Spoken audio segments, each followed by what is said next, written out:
don't know if you saw over the weekend, the Formula One drivers at the race in Qatar. Lots of drivers complaining about the heat in the car, and drivers literally passing out after the race. And a lot of people asked us about this, and this is something I really wanted to talk about because lay it on us. I watched the race, and we all know that those cars have power steering, right? Any Formula One driver, Marcus Ericsson, Roman Grosjean, obviously, for example, come over to IndyCar, they got to build muscle. It's hard to drive our cars. It's way harder to drive our cars than any other car on the planet. And Jimmy Johnson and Joseph Newgarden kind of got involved in this conversation as well. We were kind of going over cockpit heat, right? Cockpit temperatures. NASCAR, I would say, obviously, Cup cars right now, hottest cars inside, right? It is hotter than the IndyCar.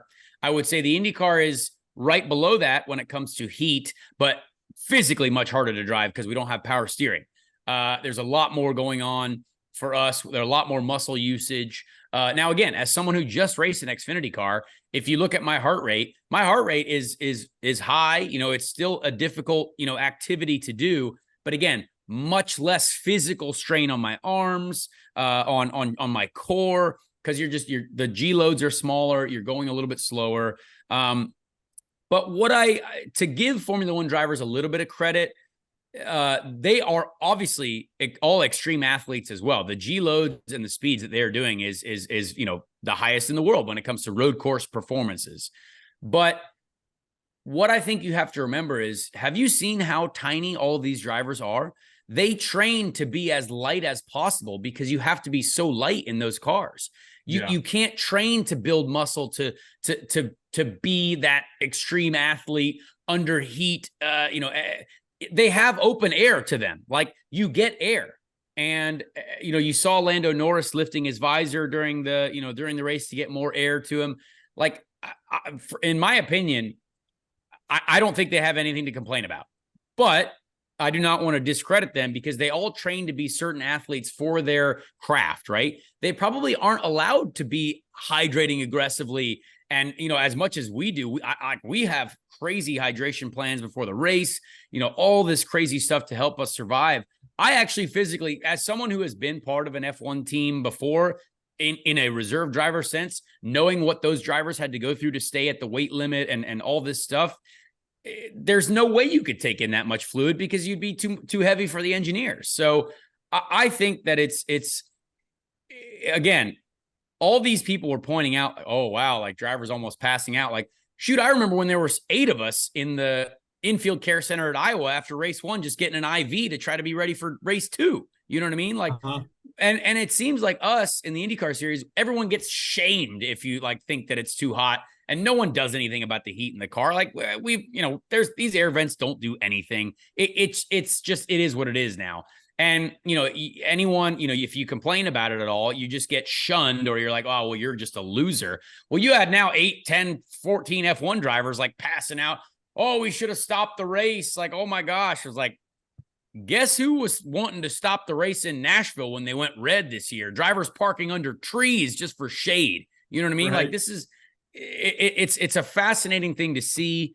It's not because Formula One drivers are not tuned like we are. It's just a different level of training. They're training for, to be as light as possible, as strong as possible, but that means they have zero body fat to burn during this event. And once they sweat everything out, well, they sweat everything out way easier than it seems like we do. Now, again, I am not a Formula One driver.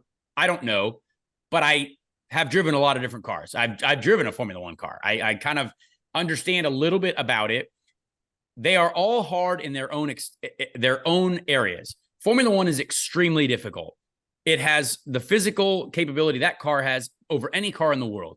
IndyCar, heavier to drive, only going off of references from drivers who have driven Formula One cars before, raced them before, they say it's harder.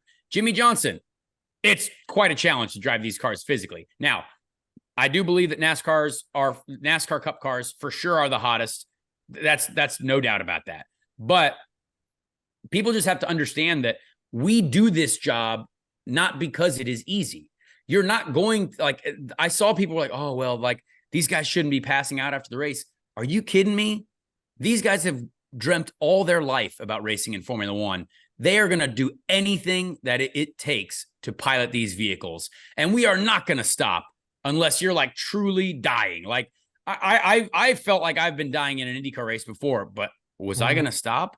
Absolutely not. I'd rather end up in the wall. Honestly, that's because you try to prove every day that this is what you're willing to do to be a part of this. This sport used to be way more dangerous than it is now. But this is why we do it. It has to be a hard sport. It has to be, because that's just what it is. It's always been that way, and it's always going to be that way, because it's not for any, Manny, Mo, and Jack on the road. Like it's for those people who have trained all their lives, who have put their entire existence into being a part of this. And you know what? Is it hard sometimes? Yep, it's hard. But guess what? All those F1 drivers are going to show up next weekend ready to rip again, and they're going to take it on, because that's just what athletes do. So I had to get to that and kind of compare it, because I saw a lot of Twitter conversation about it. And it was wild to see that many F1 drivers affected by that. But I know how much the heat can do to your body. It is an absolute destroyer of your body under those conditions. And trying to compete at the highest level of any motor racing is really, really challenging. Yeah, too cutthroat of a sport in any of these pro series, to where, like you said, people are going to go out there no matter what, even if it is too hot, even if it is dangerous, which it is. Yeah, because but they also haven't really taken it into, like, driver comfort is not a thing. Like, right, those seats that those guys are sitting in, we're sitting in foam seats, like adjusted to our body. Those F1 drivers are pretty much sitting on carbon. Like, they're sitting on, like Alonso said, his back got burned because the seat was so hot. Well, it's like, well, that doesn't happen if you actually have like a two-part foam seat that we use for, like, for safety and for all these reasons. F1 cars are not built for comfort. They're built for speed. Yeah. But like you said, I mean, the second that somebody says, actually, this is way too hot and it's kind of bothering me, I think I'm going to sit up, then somebody's ready to just freaking chop their leg off to be able to get in the car and take that seat right away. Exactly. Yeah. Are you kidding me? Like, I am 1000% in on sacrificing pieces of my body to get into a Formula One car and be ready to go racing. You know what I mean? Like, and an IndyCar too. Like, I've done a lot of crazy stuff in my life, but every day I would be like, am I cutting off a pinky finger maybe to race? I would do it. I would consider doing it.